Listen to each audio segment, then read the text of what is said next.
முருகன் திருவடிகளே சரணம். இன்றைக்கி ஒரு ஈஸியான திருப்புகள், எல்லாத்தினாலையும் ஈஸியாக அண்டர்ஸ்டாண்ட் பண்ணிக்கிற மாதிரியும், எல்லாத்தினாலையும் ஈஸியாக மனப்பாடம் பண்ண முடிகிற மாதிரியும் ஒரு திருப்புகள் நான் உங்களுக்கு சொல்ல போகிறேன். ஆல்ரெடி நான் ஒரு வீடியோவில் சொல்லியிருந்தேன், 4 வரியிலலாம் கூட திருப்புகள் இருக்குது.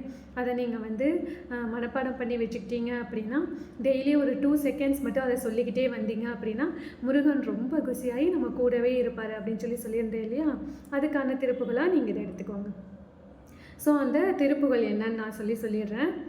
ஏறுமையில் ஏறி விளையாடு முகம் ஒன்றே, ஈசருடன் ஞானமொழி பேசு முகம் ஒன்றே, கோரும் அடியார்கள் வினை தீர்க்கும் முகம் ஒன்றே, குன்றுருவ வேல் வாங்கி நின்ற முகம் ஒன்றே, மாறுபடு சூரரை வதைத்த முகம் ஒன்றே, வள்ளியை மனம் புணர வந்த முகம் ஒன்றே, ஆறுமுகம் ஆன பொருள் நீ அருளல் வேண்டும், ஆதி அருணாசலம் அமர்ந்த பெருமாளே. இதுதான் அந்த திருப்புகள். குருவே சரணம்.